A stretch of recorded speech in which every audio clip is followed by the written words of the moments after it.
She wrote as he dictated. At the end of the week, they had lost all hope, and Loisel, older by 5 years, declared, "We must replace this jewel." So now they had no other option but to buy a new necklace. In a shop of the Palace Royal, they found a chaplet of diamonds. Chaplet is a garland of diamonds, which seemed to them exactly like the one they had lost. It was valued at 40,000 francs. They could get it for 36,000. Loisel possessed 18,000 francs, which his father had left him. He borrowed the rest. He made ruinous promises, took money from usurers. Usurers means money lenders, and the whole race of lenders. So now this man, we have seen in the initial part of the story, he is just an ordinary clerk. He cannot arrange for such a big amount of money. So now what he is doing, some part of the money he is using which his father has left for him, and he is also taking money, borrowing money from money lenders and promising them that he is going to repay the loan fast. Then he went to get the new necklace. So after arranging all the amount, he goes to the jewelry shop to purchase the necklace. Then he went to get the new necklace, depositing on the merchant's counter 36,000 francs. When Ma'am Loisel took back the jewels to Ma'am Forestier, the latter said to her in a frigid tone, "You should have returned them to me sooner, for I might have needed them." So already this couple was late in returning the necklace. When you take somebody, when you borrow something from somebody, then it is your duty to return that thing as soon as possible. So this lady, Ma'am Forestier, is talking in a frigid tone, in a firm tone, in that you should have returned the necklace to me a little earlier. I also might need to wear the necklace sometime. Ma'am Forestier did not open the jewel box as Ma'am Loisel feared she would. What would she think if she should perceive the substitution? Now Ma'am Loisel is thinking that when she is going to see the necklace, what she is going to think. If she recognizes the substitution, that means she recognizes that this is not my original necklace, this is a substitute of that necklace, then what is going to happen? What should she say? What will she say in that situation? Would she take her for a robber? Would she think that I have robbed her original necklace and I have returned a duplicate necklace? What is she going to do in that case? Ma'am Loisel now knew the horrible life of necessity. Now she realizes that when you need something, if there is lot of necessity in your life, that means your life has deprived you of many things, then what happens? How do you feel? Ma'am Loisel now knew the horrible life of necessity. She did her part, however, completely heroically. That means although she is feeling depressed, thinking that what kind of a life she is leading, a life full of necessity everywhere, but she is also contented to think that she has done her part. She has honestly returned the necklace. She has purchased a new necklace and has returned it to her friend very bravely. It was necessary to pay this frightful debt. It was necessary to pay this debt because she had borrowed such a precious thing from her friend and she had to give it to her back. She would pay it. Then they sent away the maid. Now how did they make good the losses? They had borrowed so much of money from the money lenders. They had to pay the money lenders also. So what did they do? They sent away the maid. That means now they were planning to curtail all their expenses. They did many things to save money. They sent away the maids. They changed their lodgings. Now they went somewhere else to reside, which was a cheaper place to live. They changed their lodgings. They rented some rooms in an attic. They rented some rooms in an attic so that they can get some money. She learned the odious work of a kitchen, odd work. Odious means odd work. She was now learning all those odd things which she had to do to earn money. She had never done this before in her life. She learned the odious work of a kitchen. She washed the dishes. See what kind of work she has to do in order to save money, in order to earn money and pay the money lenders. She washed the dishes. She washed the soiled linen, their clothes and dishcloths, which she hung on the line to dry. She took down the refuse to the street each morning and brought up the water, stopping at each landing to catch her breath. So now she was working really hard. There were no maids to help her. There was nobody to help her. She had to do all kind of menial work which she had never done till now. And clothed like a woman of the people. That means she was now dressed up like any very, very ordinary person. She went to the grocers, the butchers and the fruiterers with her basket on her arm, shopping, haggling to the last sou of her miserable money. That means she was now doing all the purchases also herself. To buy vegetables, to buy grocery, to buy fruits, she had to go herself, and she had to do all kind of haggling. That means all kind of bargaining that she could do with the shopkeeper so that she could save as much money as possible. The husband worked evenings. So not only this lady was working so hard, even her husband was working very hard. The husband worked evenings, putting the books of some merchants in order, and nights he often did copying at 5 sous a page. So they were both husband and wife. They were now doing all kind of work which they had never done. Her husband was doing overtime. In the daytime also he was working, in the evenings also he was working, so that both of them could earn as much money as they could save as much money possible and pay their debt. And this life lasted for 10 years. They had to lead such a difficult life for 10 years. Imagine 10 years is a very long span. At the end of 10 years, they had restored all.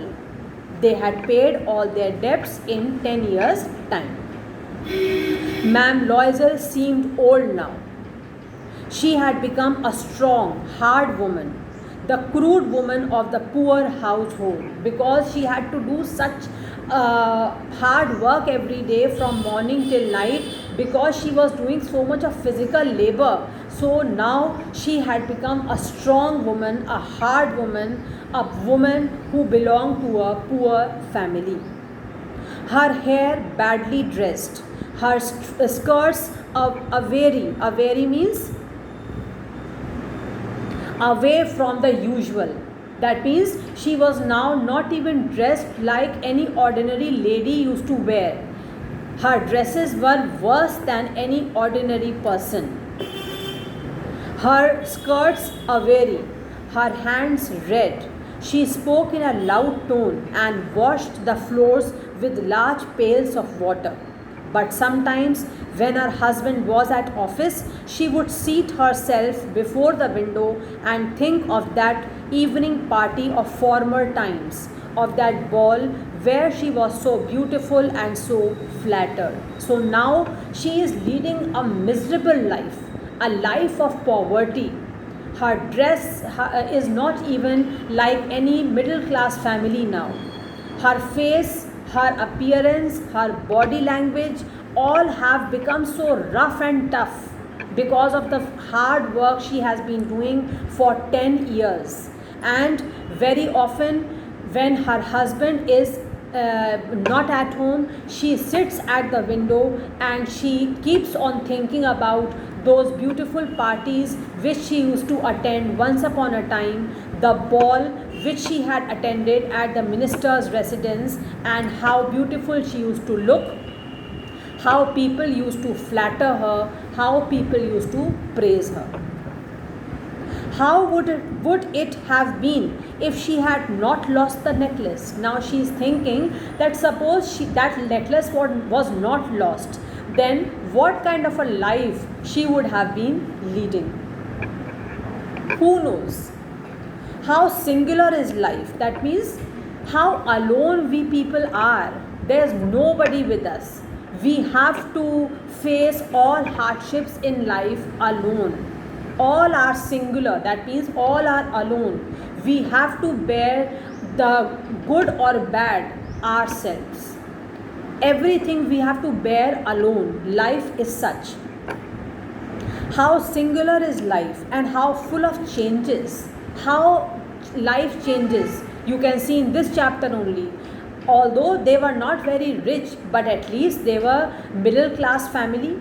They did not have any dearth of anything. They had enough to survive, to lead a decent living. But now how their life has changed, how losing that necklace, misplacing that necklace has totally ruined their lives. How small a thing will ruin or save one. A small incident, a little incident in your life can either ruin you or make you. One Sunday, as she was taking a walk in the Champs-Élysées to rid herself of the cares of the week, she suddenly perceived a woman walking with a child. Suddenly, one day, she saw a lady walking with a child. It was Ma'am Forestier, still young, still pretty, still attractive. Ma'am Loisel was affected.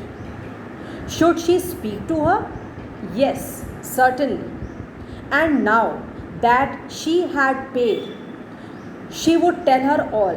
Why not? Now she was gathering courage to speak to her, and she is saying that since she had made good the loss, so now she can tell her the whole story. She approached her.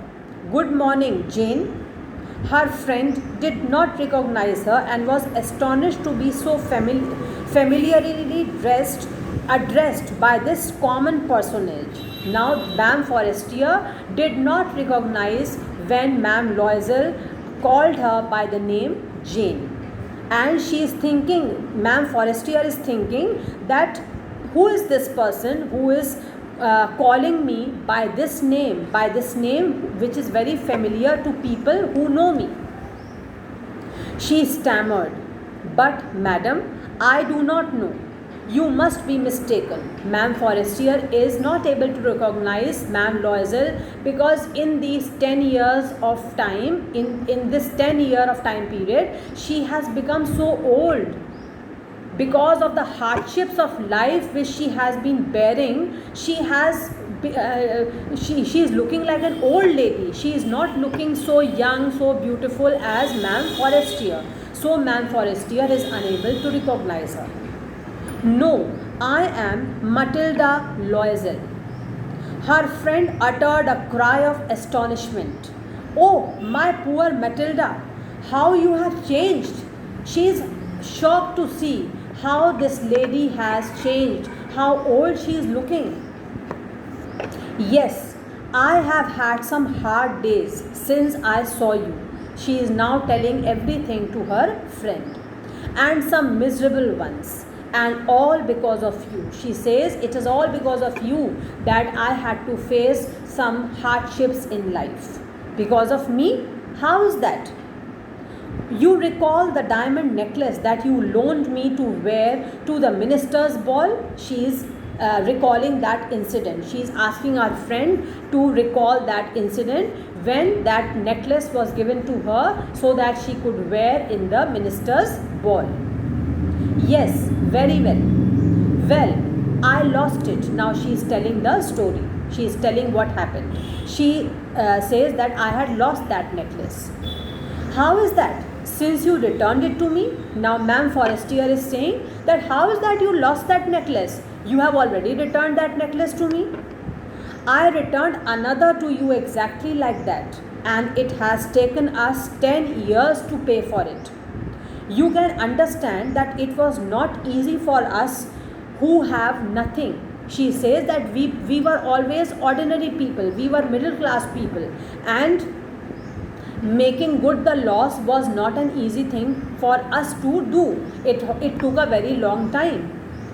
But it is finished and I am decently content. She says that although it took 10 years time to repay to the money lenders, but finally I have finished, I have done everything, and now I am contented, I am satisfied. Ma'am Forestier stopped short.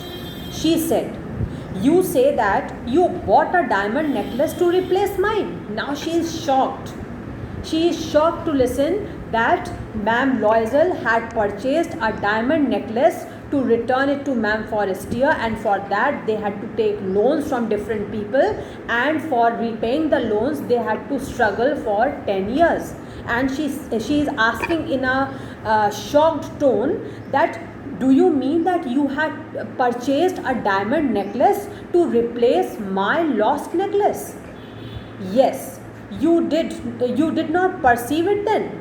Now Ma'am Loisel is saying, yes, we had to purchase a diamond necklace. Did you not perceive it? That means you did not recognize it. You did not make out that it is not original, it is another necklace. They were just alike. She is saying that both necklaces were so alike that you did not even perceive it, you could not even make out. And she smiled with proud and simple joy. Ma'am Forestier was touched. Who smiles? Ma'am Forestier is smiling at what Ma'am Loisel tells her. She was touched and took her hands as she replied, oh, my poor Matilda, mine were false. She says, poor Matilda, oh, what have you done? My necklace was not a real one, it was a false necklace. They were not worth over 500 francs. The precious stones which were there in the necklace, those were not real diamonds. Those were false, and they did not even cost 500 francs. So with this amazing note, the story comes to an end. I am very sure you must have liked the story. Look how little things change lives. So what lesson do we learn from this story, children? As far as possible, don't borrow things from anybody. Do what manage things according to what God has given you. Be happy and be contented with what you have. If you have little money, adjust in that. If you have more money, thank God, adjust in that.